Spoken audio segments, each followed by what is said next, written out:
E ter essa quantidade de homens aqui nessa noite é a prova disso, né? Nós sabemos que quando se fala em trabalho para homens, homem geralmente é mais, como é que diz a palavra certa, pastor Keanu? É mais resistente, né? É mais cheio de algumas reservas, né? Não, o que eu vou lá, o que eu vou fazer? Mas também a gente sabe que quando um homem se entrega à vontade de Deus, a plenitude de Deus, ela é completa, né? Então nós vivemos um tempo, sim, irmãos, de muitas crises, né? E crises principalmente dentro dos lares, onde esse posicionamento, esse ambiente da hombridade, esse ambiente do homem, do sacerdote, precisa ser resgatado. Então quando você sai da sua casa para uma reunião de homens, entenda que tudo que você vai receber aqui nessa noite, o primeiro lugar, ou o lugar que você tem que agir, é dentro de você. É dentro de você, você liberando esse homem que resiste muitas vezes ao que Deus quer fazer. Aquilo que, sabe, o Espírito Santo já está soprando, já está falando, abra mão disso, que eu quero te levar a mais lugares. E a gente às vezes carrega muito essa questão do machão, né? Então nós não podemos chorar, esse negócio de abrir as nossas fraquezas, falar, isso aí, irmãos, diga assim comigo, isso ficou, deve ficar, nunca mais voltar para a minha vida.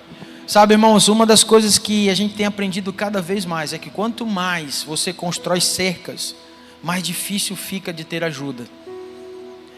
Eu vejo grandes homens, grandes mulheres, grandes situações, homens que, sabe, são preciosos, têm um coração assim maravilhoso, mas por construírem cercas e às vezes até por defesas, porque já levou tanto na cabeça, já levou tanto, então acha que não, pelo menos assim eu me protejo, mas isso é uma pura mentira, e mentira que vem de Satanás, que quer cada vez mais te isolar num canto, colocar você num canto. E nós homens, irmãos, nós não podemos esquecer, Deus nos entregou uma autoridade, Deus nos entregou poder, sabe, e isso quando você age sozinho, você faz errado com o poder que Deus te deu.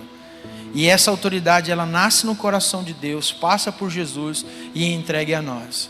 Sabe, eu quero que nessa noite, em nome de Jesus, tudo que o pastor Kelvin for falar, seja de direção do trono do céu ao seu coração. Que você esqueça o homem que está pregando e preste atenção no que a palavra está sendo dita. Amém? Pastor Kelvin, estenda a sua mão para cá, vamos orar. Pai, em nome de Jesus, nós queremos apresentar mais uma vez o teu servo diante de ti.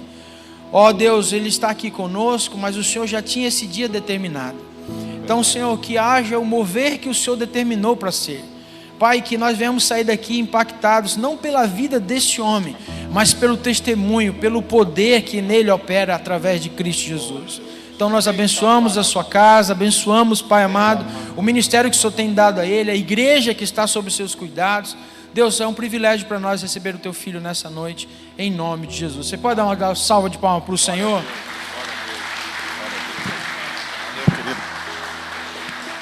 Glória a Deus. Alegria enorme estar aqui, galera. Gente, estou muito feliz. E o Senhor me deu o privilégio de pastorear o Kalel, o irmão. Quem conhece o Kalel aqui? Não é muito normal, mas pensa no cara gente boa, né? É muito gente boa. E ele e a família estão lá. E foi assim que a gente conheceu o pastor de vocês, pastor Abel. E estou muito feliz de estar aqui. A gente viajou, eu saí 3h30 da manhã de casa para poder pegar o voo e depois paramos em Floripa e chegamos aqui. Mas eu sei que Deus tem algo esse final de semana, Deus tem algo aqui nessa noite para a sua vida. Eu recebo a oração que foi feita e eu sei também que não tem nada a ver comigo, tem a ver com Ele, a glória dEle, o louvor é para Ele. Mas eu quero compartilhar algo que não é só uma pregação. Eu fui alvo do que eu vou ministrar nessa noite. A Bíblia diz que com a graça que você é curado, consolado, você consola outros.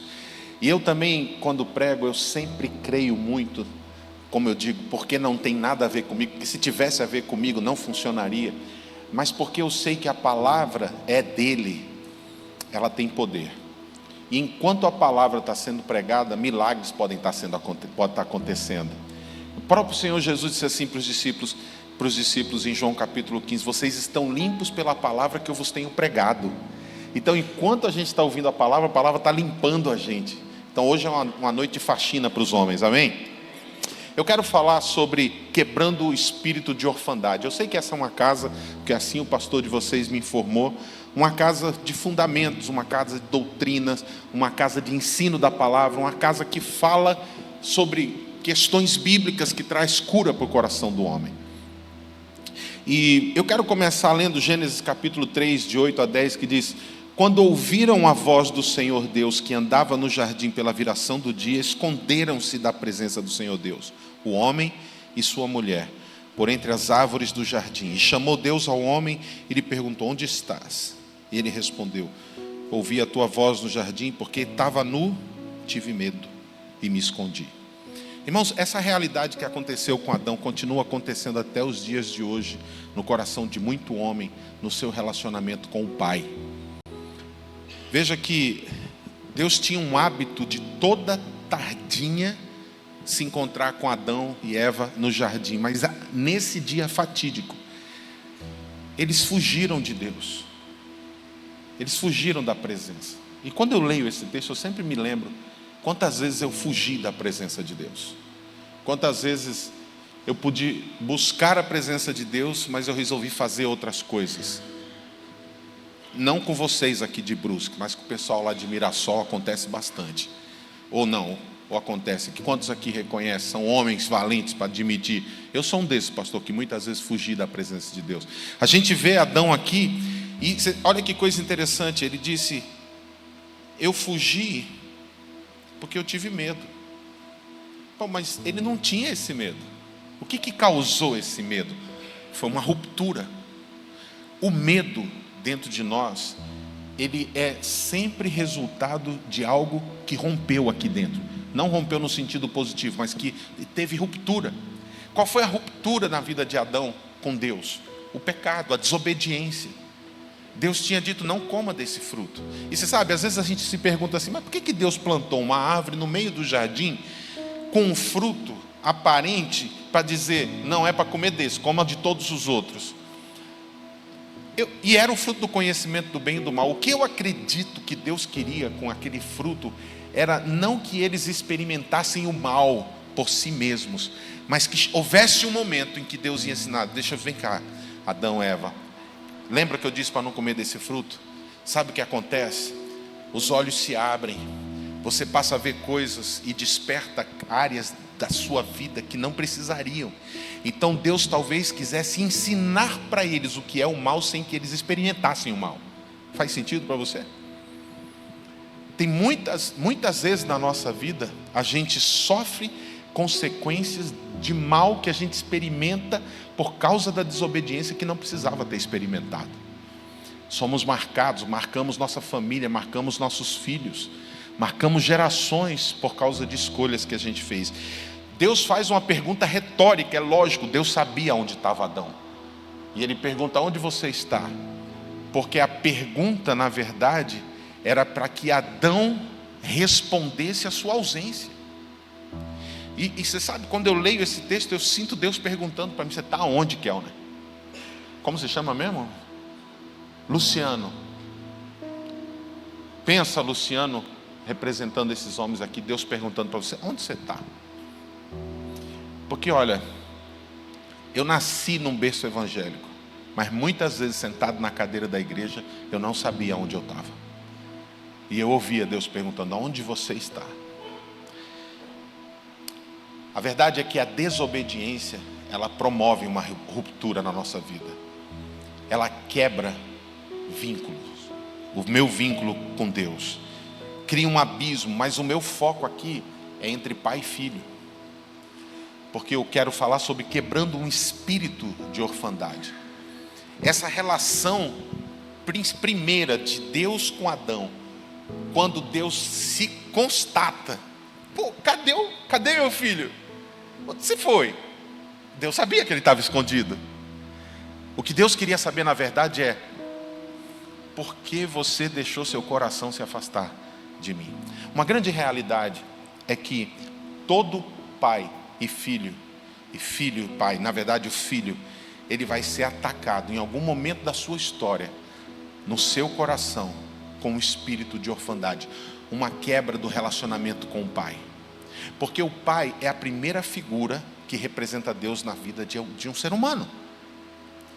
E o diabo, sabedor disso, vai fazer de tudo para tentar gerar uma quebra de vínculo, porque ele sabe que se esse vínculo for quebrado, ele vai causar uma desordem no mundo interior do ser humano. Principalmente eu estou falando para homens aqui. Você sabia, por exemplo, que isso é fruto de estudos de psiquiatras, psicólogos, gente que lida com o ser humano.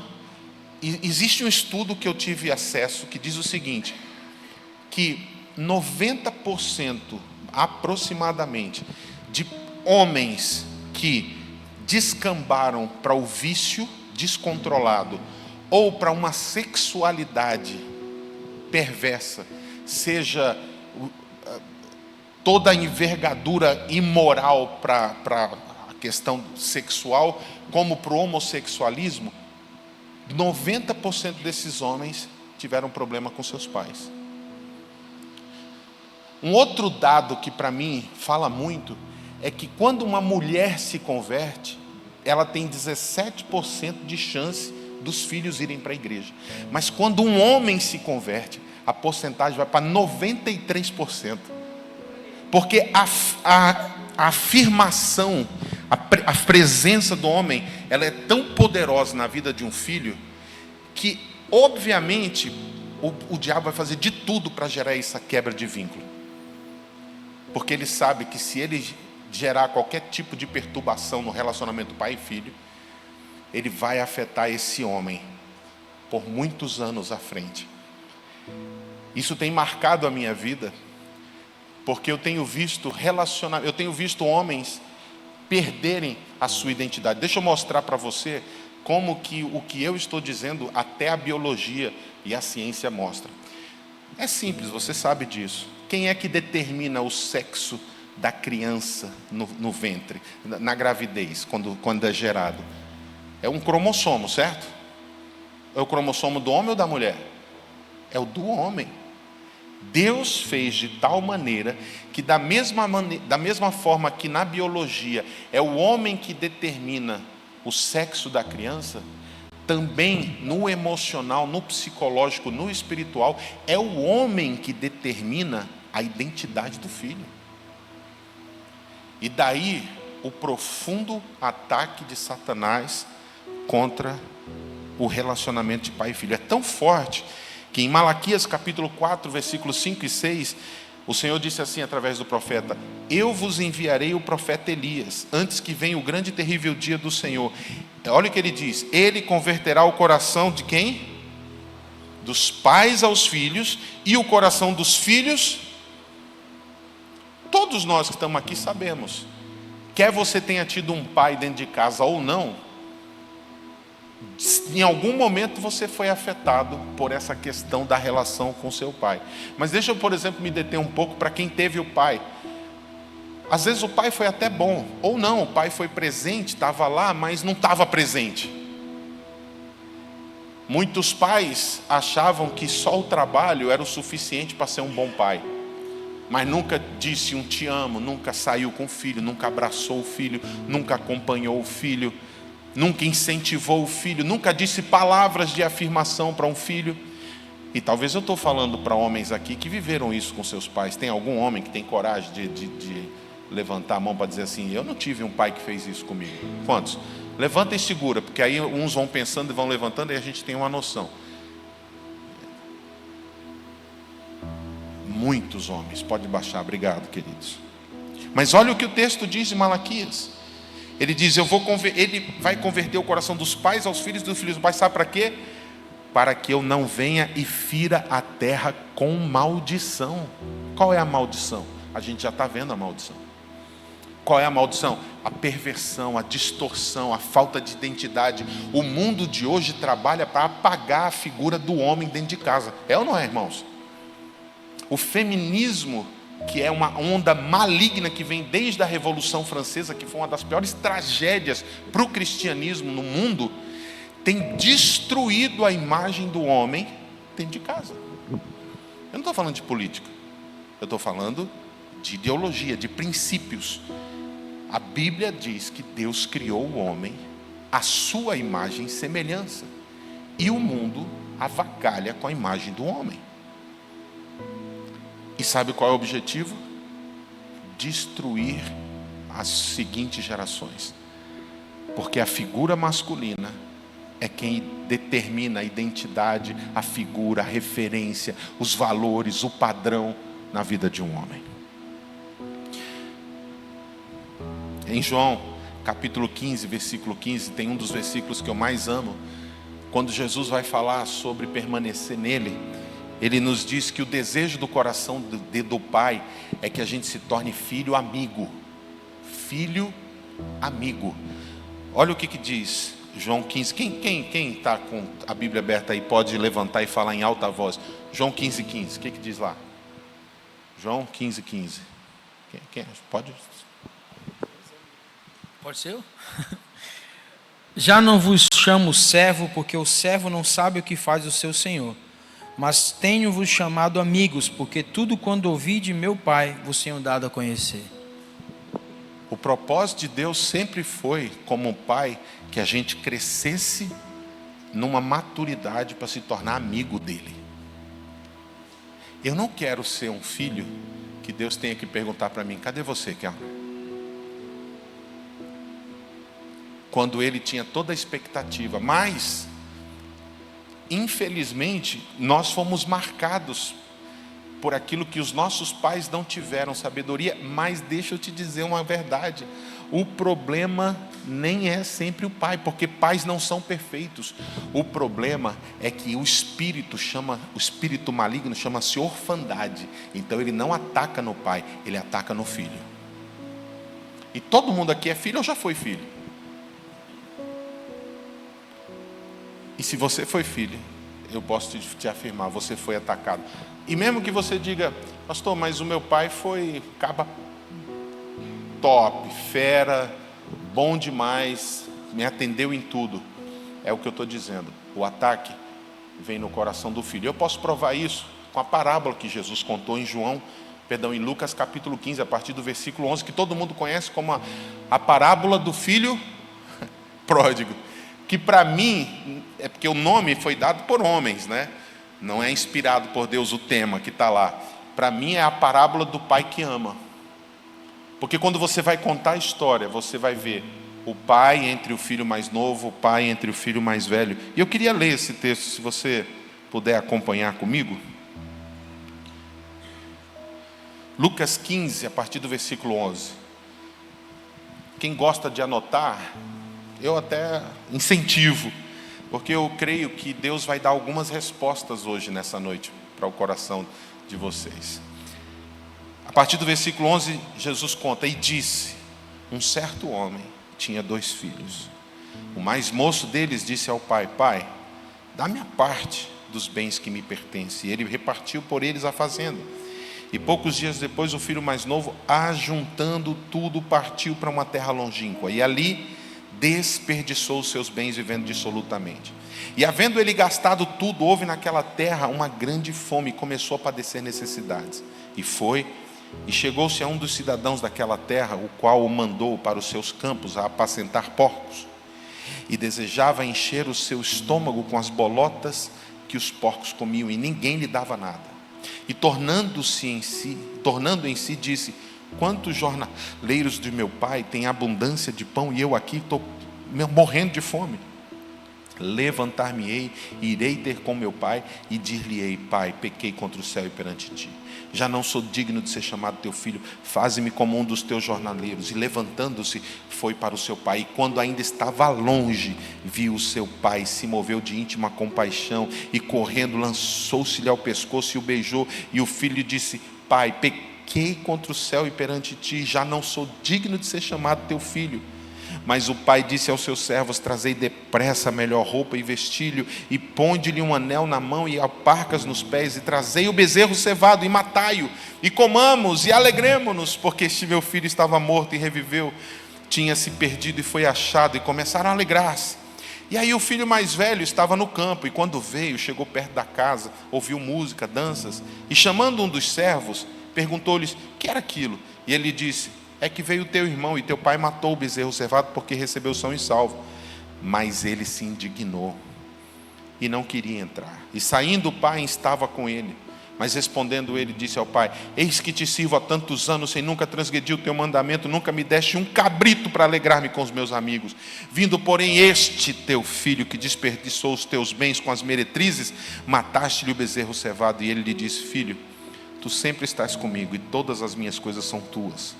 Mas era justo alegrarmos-nos e folgarmos, porque este teu irmão estava morto, reviveu, tinha se perdido e achou-se. A gente, quando lê esse texto, a gente nunca pode esquecer de que foi uma parábola montada por Jesus para explicar como é o reino de Deus. Então, com isso em mente, eu quero trazer alguns valores aqui. Primeiro, diga assim comigo: casa, pai e herança. Vamos dizer de novo: casa, pai e herança. Esse jovem que Jesus propõe na história, ele tem uma casa, ele tem um pai e ele tem uma herança. Mas ele não quer a casa, ele não quer o pai, ele só quer a herança. Sabe qual é o problema? Quando você quer a herança, ou tem a herança, mas não tem casa e não tem pai, a herança te destrói. Que foi o que aconteceu com aquele jovem. Porque casa fala de regras, casa fala de limites. Pai fala da autoridade que legitimiza essas regras, esses limites.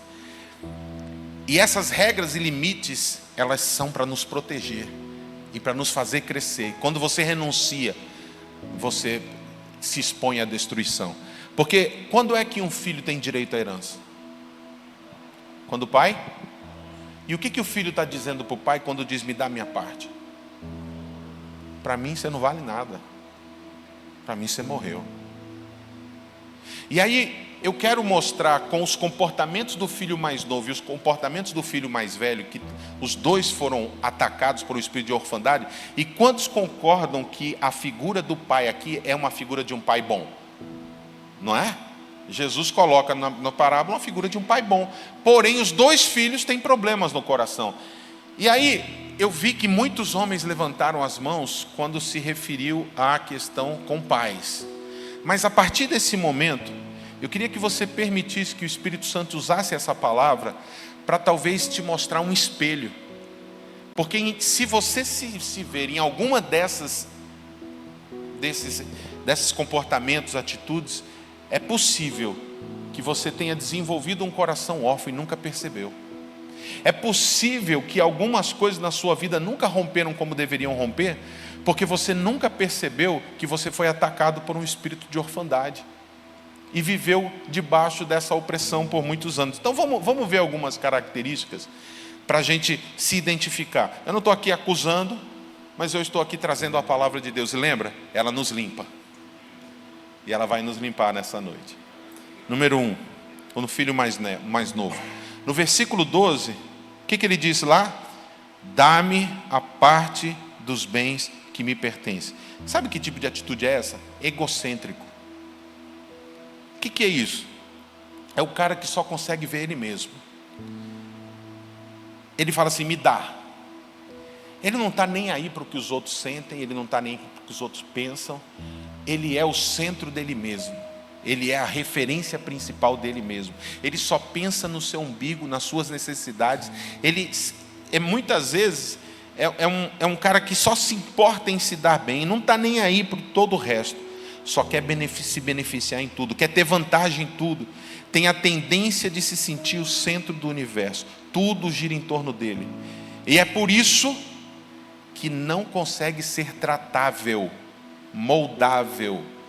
É o tipo de pessoa que, se você confrontar para falar verdades, para dizer: olha, eu vejo isso na sua vida, o cara se revolta, sai da igreja, fica bravo, faz bico, fica revoltado, fica nervoso, porque não aceita. Sabe por quê? Porque ele só vê ele. Ele é incapaz de corrigir comportamentos para poder conviver com outras pessoas. Ele quer mudar os outros, mas ele não consegue aceitar ser tratado. É lógico que eu não estou falando isso aí, não é você, né, irmãos? Mas lá em Mirassol tem uns caras assim. É interesseiro, é insensível. E o que faz é para atrair atenção para si. Veja, como ele é egocêntrico, Ele usa oportunidades não para ajudar e servir, mas ele usa oportunidades porque ele tem um desespero dentro de si de ser notado, de ser visto, de ser reconhecido. Ele precisa da atenção. Esse é um dos motivos por ele precisar da atenção, porque é egocêntrico, mas tem outros motivos de pessoas, homens, que é o caso aqui da nossa reunião, de fazer coisas porque tem a necessidade gritante de ser reconhecido. E essas pessoas geralmente vêm com aquelas frases assim: não adianta, pô, a gente dá o sangue aqui, ninguém reconhece, ninguém ajuda, ninguém fala nada, ninguém dá um obrigado.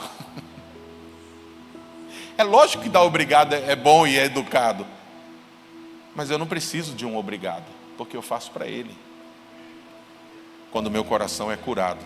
Mas quando ele não é curado, dessa orfandade, eu tenho uma necessidade desesperadora de chamar a atenção. Está tudo bem, irmãos? Vai, continua? Não estou enchendo as paciências de ninguém? O pastor Ebel falou que podia. Então de vez em quando você dá um amém aí, só para eu me sentir assim: não, o povo está aqui, um glória a Deus, tal, qualquer coisa assim. Olha, então essa é a primeira característica: o cara é egocêntrico, ele é o centro das atenções.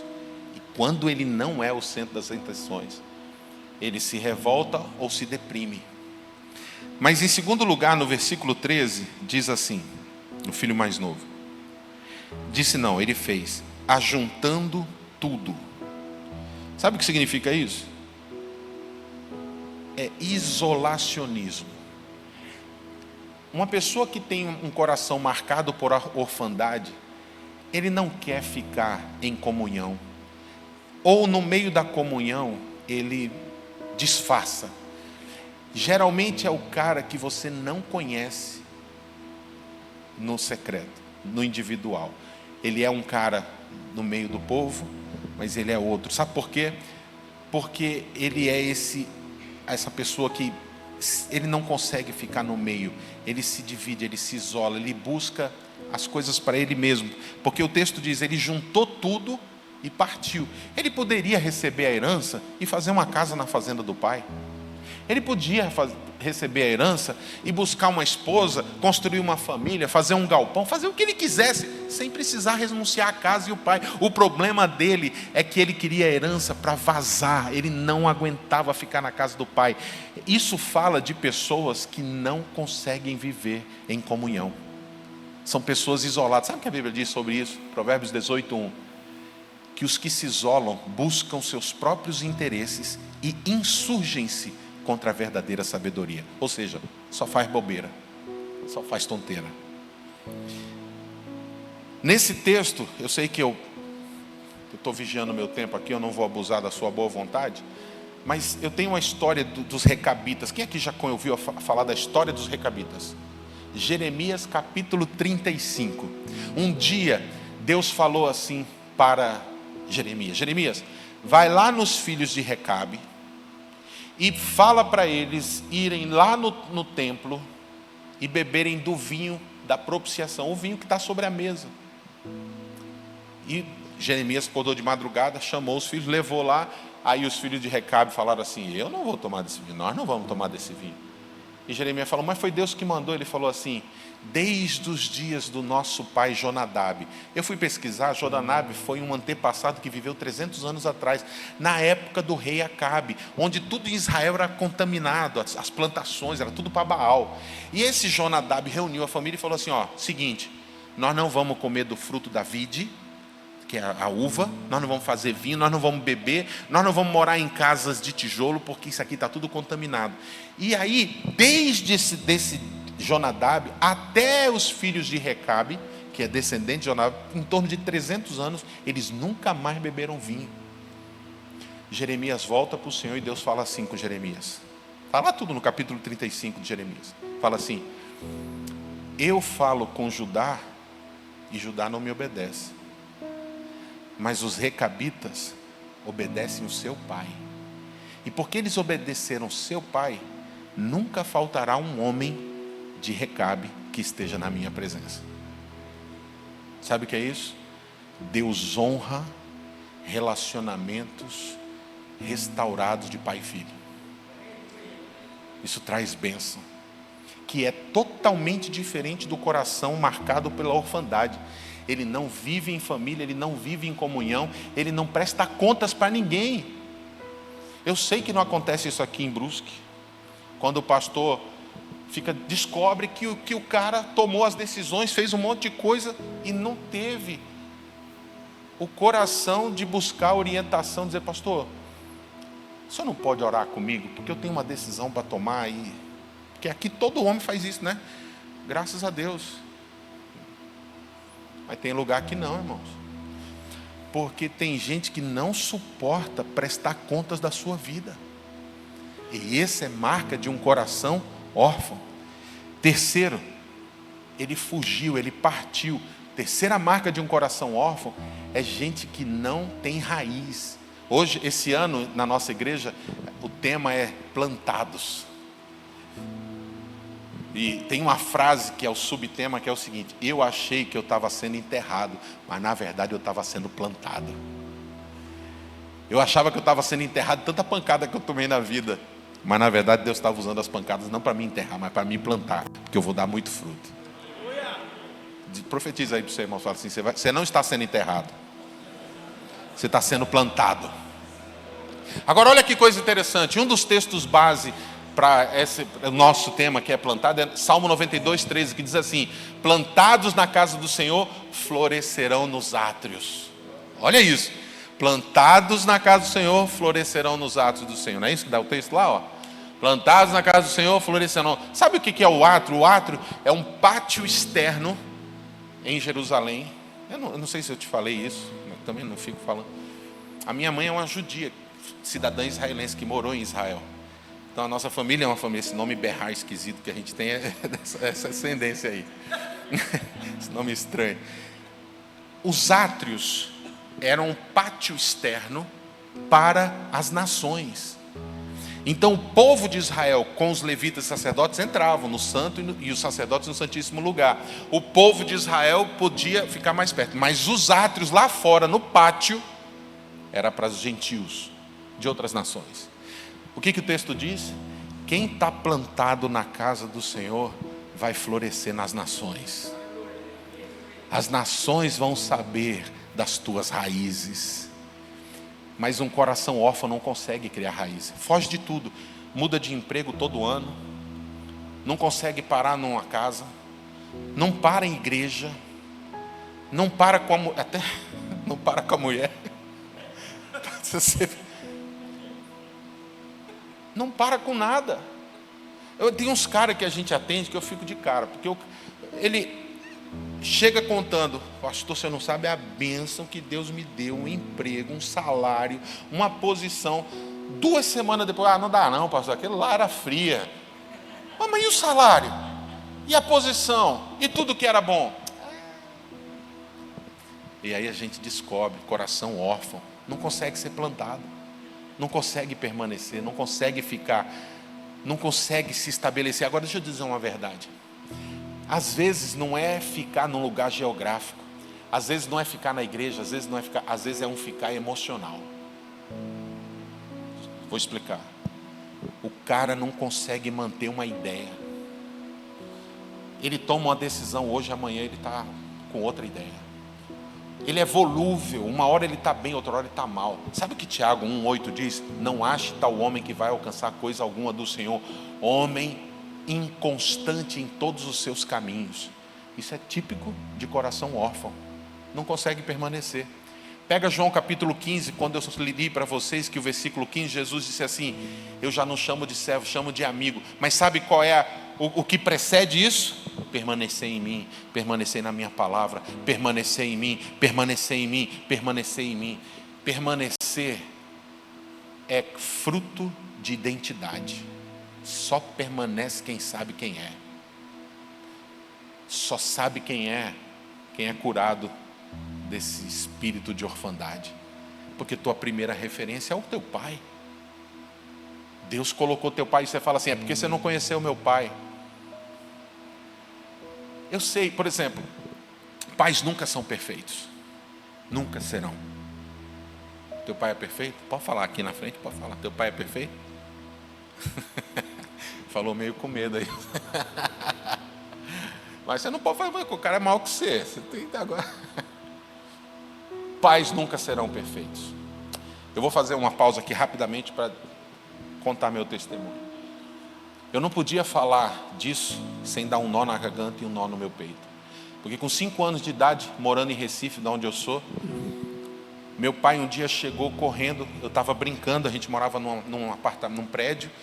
Eu brincando com meus colegas, eu vejo meu pai atravessando a rua. Domingos Ferreira, uma avenida conhecida no bairro de Boa Viagem, em Recife. É o bairro da praia. Ele se ajoelhou na minha frente e falou assim: Painho está indo embora. Eu precisei fazer terapia para poder ser curado, já sendo pastor, casado, pai. Porque esse momento me pegou como uma bomba. Eu não sabia o que significava aquilo. Um pai dizer para um filho: eu estou indo embora.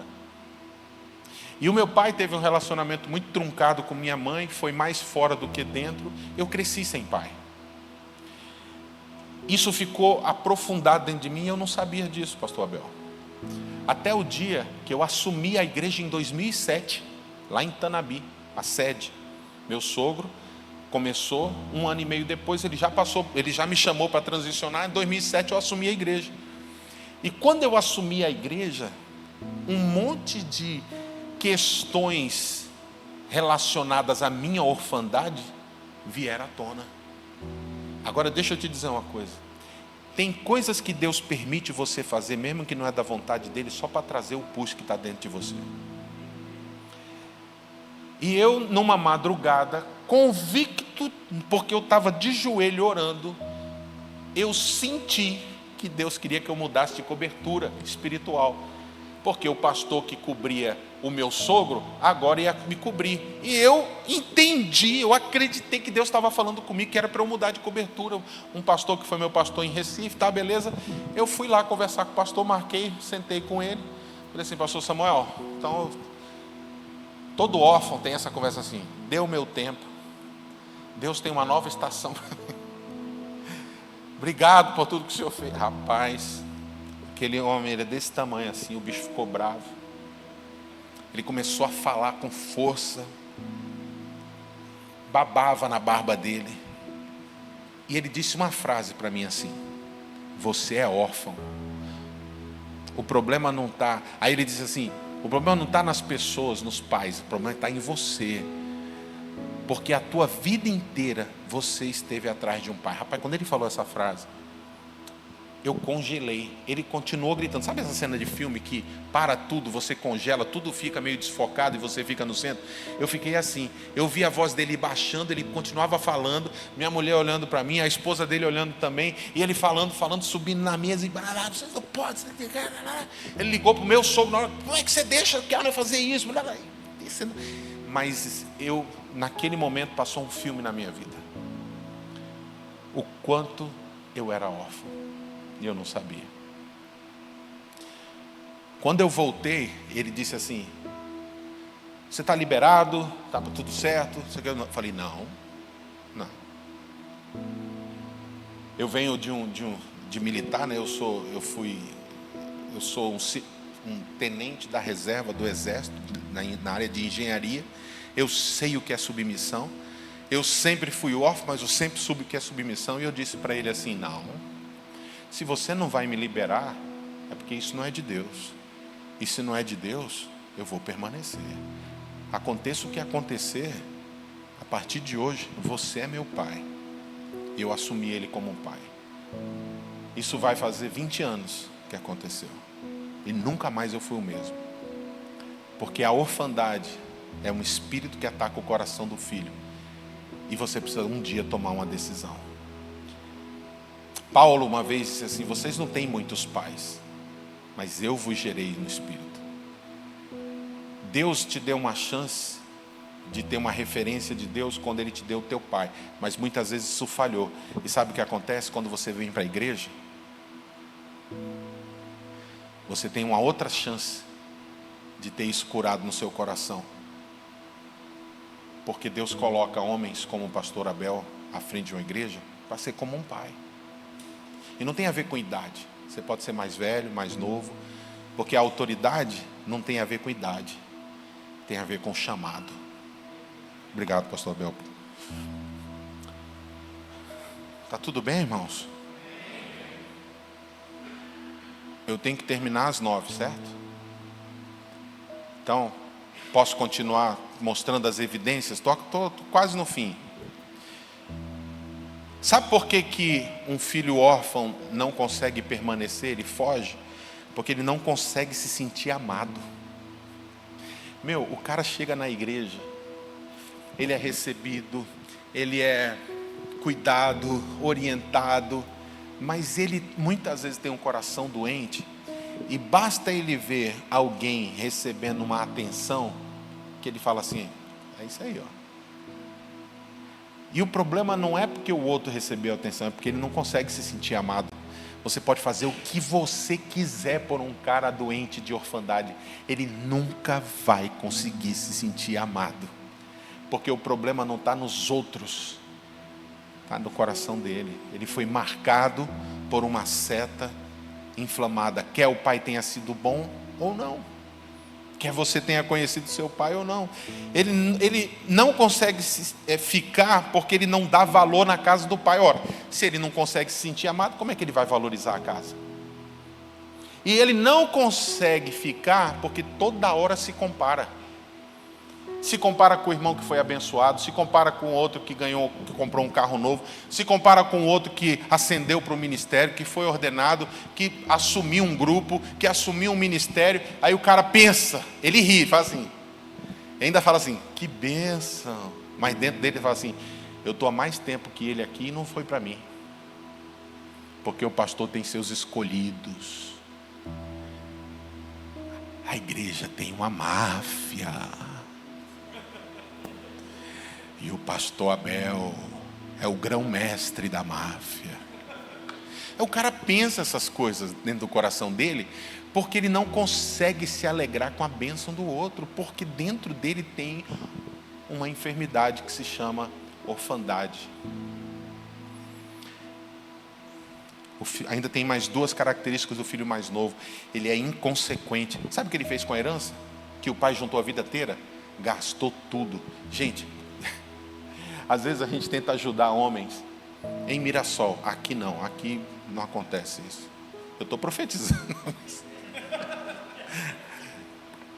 Você faz 10 anos que você tenta ajudar o cara a não estou nem falando de prosperidade, a se estabelecer financeiramente. Não consegue.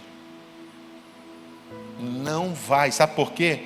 Porque um filho órfão é desperdiçador. E sabe por que ele é o desperdiçador?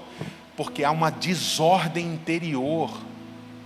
E toda desordem interior gera uma desordem no exterior, do lado de fora. Não acha que você vai ser próspero se a tua alma não for próspera, como está escrito em 1 Pedro.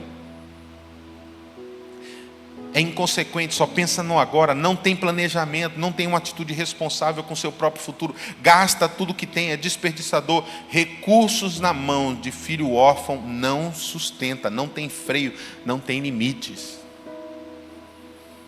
Eu sinto Deus tocando em alguém aqui nessa hora. Fecha os olhos, vou dizer por que eu quero que você feche os olhos. Porque eu não quero expor ninguém, não é para vergonha de ninguém, porque para mim e para o reino de Deus, quem reconhece é nobre, quem reconhece e confessa tem esperança de mudança. Enquanto você, por favor, fecha o olho em respeito aos outros, faz esse favor para mim, fecha o olho. Eu queria que você levantasse a mão, se você reconhece que você é um desperdiçador, que você não consegue romper financeiramente. Meu Deus, pode baixar sua mão, pode abrir seus olhos. Obrigado por me atenderem em fechar os olhos. É porque esses homens precisavam dar um passo em confissão. Lembra que eu disse no começo? A palavra que eu vos tenho pregado tem limpado vocês. Eu acredito no poder da palavra, não em mim, não tem nada a ver com isso. Mas eu acredito que enquanto a palavra está sendo pregada, alguns de vocês estão sendo curados. É só ter fé. Mas o versículo 16 fala a última característica do filho órfão, no mais novo. Sabe o que ele quis comer? Bolota de porco. Quem aqui já cuidou de porco? Como é que é comida de porco? Fala bem alto aí. Tá, lavagem. Mas o que é lavagem? Resto de comida. No meio desse resto de comida tem comida podre? Bastante. Um ser humano em sã consciência, com fome, você que entende, tem vontade de comer lavagem? Você já trabalhou com fome? Pegou um pouquinho daquela comida? Ah, fala a verdade. Quer que o pessoal feche os olhos para você confessar? Brincadeira. Obrigado pela sua contribuição. É isso que eu queria que você entendesse. O cara era filho de um fazendeiro e agora quis comer comida. Sabe o que é isso aí? Isso chama-se perversão. Filhos órfãos têm uma desordem tão profunda que não conseguem vencer pornografia. Recebem Espírito Santo, participam da igreja, ouvem a palavra, são ministros, são servos de Deus, mas está sempre caindo na perversão da pornografia. Irmãos, isso está assolando as igrejas. Não vocês, pro lado de lá acontece. Lá em Mirassol. Aquele moleque quis comer bolota de porco, porque havia dentro dele uma desordem, uma ruptura, uma quebra, um ataque desse espírito de orfandade. Eu já atendi pastores chegando nos 60 anos que não conseguiam se livrar da pornografia, que desejam coisas podres e sujas, porque a raiz está contaminada por um espírito de orfandade. Eu quero partir para a minha conclusão citando as características do filho mais velho, que era órfão. Esses dois filhos representam a igreja do Senhor Jesus. Parte da igreja está como o filho mais novo, mas tem uma parte da igreja que é a parte que trabalha, é a parte que não foi embora, é a parte que continua na igreja, que faz as coisas, mas tem algumas características sutis que determinam, que denunciam a orfandade dele. Número 1, quando ele volta do campo, sabe com quem que ele vai falar sobre a festa? Com o empregado do pai. Gente, o cara é herdeiro. O dono de tudo é o pai dele. E ele, em vez de chegar para o pai, ele fala para um qualquer. Sabe o que chama isso? Isso é ser traiçoeiro. É quando você tem uma questão no coração, em vez de procurar o pastor, você procura outro. Aí você fala assim, né? Não é que eu quero falar mal não, hein? Você sabe como é que eu sou. Eu amo essa igreja. Mas às vezes a gente precisa até orar pelo pastor, né? Porque como é que pode acontecer um negócio desse? Aí solta o veneno. Isso é muito sério nos dias de hoje. Porque deixa eu te ensinar um negócio com a misericórdia do Senhor aqui. Quando você tem coisas do seu coração a respeito da casa, você tem que falar com o pai. Você não tem que falar na garagem, encostado no carro, nos cantos, no banheiro. Isso não é de Deus, isso é traiçoeiragem. Isso é deslealdade. Ah, pastor, mas o senhor está exagerando. Não estou não. Porque nunca uma divisão começa grande, ela começa com uma pequena rachadurazinha. Um negocinho assim, ó. Basta você soltar um veneninho, um pensamento que você teve. Ah, mas não tive maldade nenhuma. Para de se justificar. Assume logo. Você falou com a pessoa errada. Tem pai na casa, vai procurar o pai. Ah, mas pastor, não quero... Sabe qual é a desculpa de muito órfão? Eu não queria atrapalhar, o pastor é muito ocupado. Gente, eu escuto isso. Eu escuto isso. E eu não perdoo quando o cara vem falar com isso. Eu falei, para de falar isso aí. Porque se você me acionar, eu posso não responder no mesmo minuto, mas eu vou te responder. E se eu estiver atendendo, quando eu terminar, eu te respondo. E se eu estiver pregando, depois eu te respondo. Eu não vou te deixar. Você não quis falar comigo porque você quis falar com outra pessoa. Não dá para deixar, entendeu, irmãos? Não dá para deixar. Porque isso chama-se deslealdade. E é típico de órfão. Deixa eu só trazer um princípio aqui sobre fidelidade e lealdade. Fidelidade é o que você faz com a mão. Fidelidade é quando você atende o que foi pedido. Vai lá e ajeita lá a bateria. O cara vai lá e faz. Isso é fidelidade. Ele obedeceu e atendeu. Mas uma coisa diferente de fidelidade é o coração. Eu posso ser fiel e ser desleal. Eu posso ir fazer o que o pastor mandou na bateria, e enquanto eu estou fazendo, eu estou pensando assim, porque só eu que faço, ninguém mais faz. O pastor só pega no meu pé, tudo é comigo, tudo sou eu, não me dá uma folga. Eu vou dizer um negócio, hein? Uma hora eu chuto o pau da barraca aqui, e está fazendo. Pastor, terminei, viu? Tá lá. Ele foi fiel? Ele foi fiel porque ele obedeceu, mas ele não foi leal. Deixa eu exemplificar biblicamente isso aqui. Jeú recebeu uma ordem de Deus de trazer correção em Israel por causa dos pecados do rei. Aí Jonadab viu Jeú passando e deu a mão para ele. Quando ele deu a mão, Jeú disse assim: teu coração é comigo como a tua mão? Ele falou: meu coração é contigo. Ele falou: então me dá a tua mão. A mão é a fidelidade, representa aquilo que você faz. Mas não basta fazer, você tem que ter o coração. E tem muita gente desleal, traiçoeira, que fala as coisas pelos cantos, sente, pensa, mas não é sincero. Qual o problema de você chegar para o pastor Abel e falar: pastor Abel, o senhor pediu para eu ministrar o louvor, posso abrir meu coração com o senhor? A impressão que dá é que o senhor quer que eu faça, porque o senhor quer poupar o outro. Porque o senhor põe fulano para fazer tal coisa, e eu é que tenho que lavar o banheiro toda vez. Poxa, toda vez, pastor. Qual é o problema de eu abrir meu coração e pôr para fora o que eu estou sentindo? Tem problema?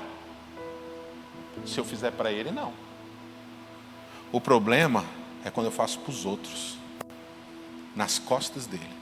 Isso chama-se orfandade. Pastor, mas eu nunca fiz isso. Eu acredito em você, mas só observa se você já não pensou essas coisas, tá bom?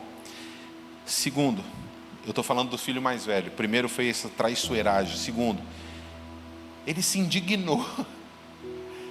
O pai saiu da festa para tentar fazer o filho voltar, porque o filho bateu o pé e falou: não, estou revoltado, estou indignado, Isso aqui é outra característica, é o perturbado, é o com distúrbio emocional interior. Geralmente nós vemos homens azedos. Vou falar de mim, tá? É você, cara. Fica em pé. Como você chama? Marcos, o Senhor disse assim na hora que você levantou a mão: diga para ele que eu vou mudar a história dele. As marcas que ficaram do passado, as frustrações, as traições que você sofreu, as facadas que você levou na tua história, Deus vai transformar isso em bênção. O que aconteceu, Marcos? Por que você está chorando? Não, espera, eu não terminei. Vem cá, Marcos. Pode fazer isso aqui?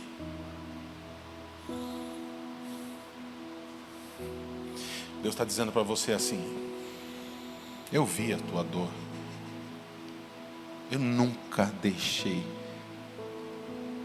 de estar com você, de olhar para você, de te acompanhar. Mas deixa eu te dizer, filho, eu usei essas dores para te amadurecer. Eu usei essas pancadas para te fazer crescer. Mas há uma estação nova chegando sobre a sua vida.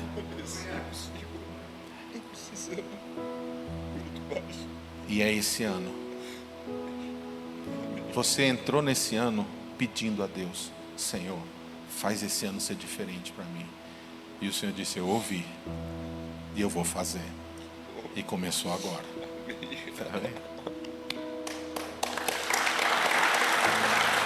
Glória a Deus.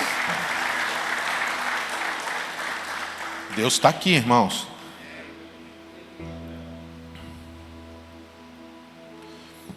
Tem gente azeda.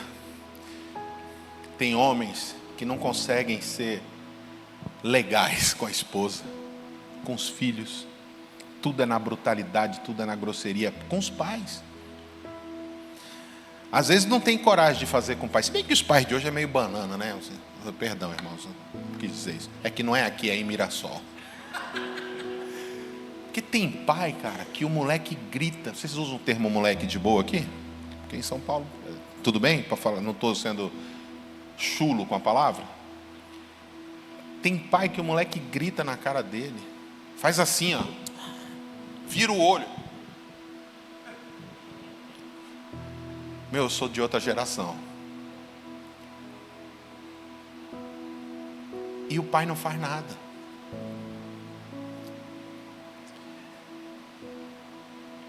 Sabe o que acontece?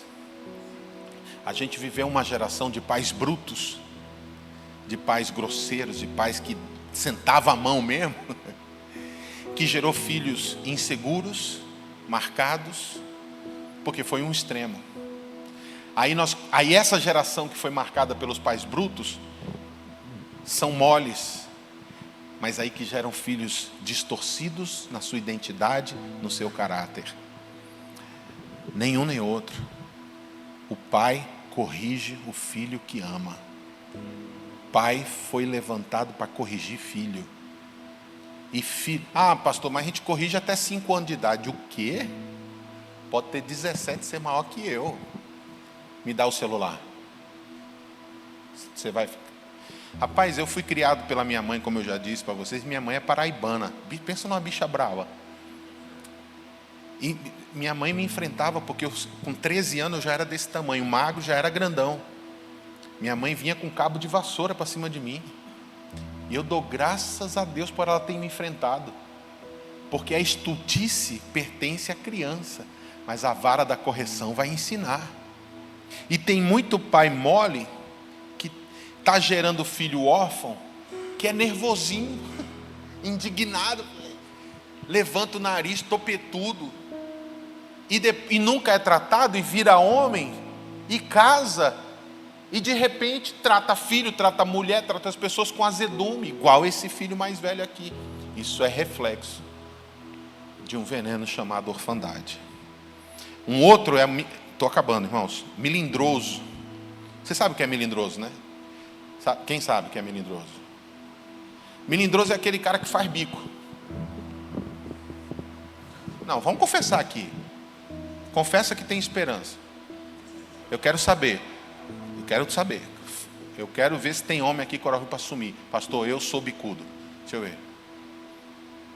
Olha lá, mas ele fez assim, ó. Eu nunca vi um cara tão rápido para levantar e baixar a mão. Vamos lá, coragem, irmãos. Pensa que tem esperança. Homem que faz bico. Quando a mulher, por exemplo, não faz o que ele quer, ele fica de bico. Tá difícil, tá? Senhor, traz quebrantamento. Tem alguém? Só o irmão corajoso ali. Eu tenho certeza que tem mais gente. Fica tranquilo. O melindroso é o cara que você não pode falar as coisas. O melindroso é aquele cara que você tem que pisar em casca de ovo. Porque se você errar uma frase, o cara vira um bicho. Sabe o que é o melindroso, né? O melindroso, e eu falo do melindro aqui porque o pai falou, vamos filho, ele falou, não vou. Essa é a leitura, essa é a imagem que eu tenho do texto. O pai ficou insistindo, está escrito, o pai instou com o filho para ele entrar, e ele não entrou. Isso é melindre, irmãos.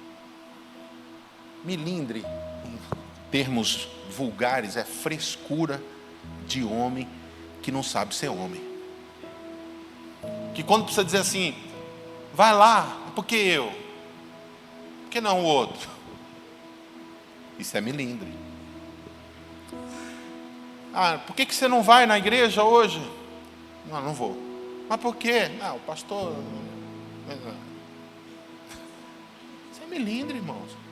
Tem muito homem melindroso. Tem muito homem reclamão. É característica. Deixa eu te dizer o que o filho mais velho fez. Olha o que ele diz assim, ó. Porque o filho mais velho, ela veio com essa justificativa, essa expressão.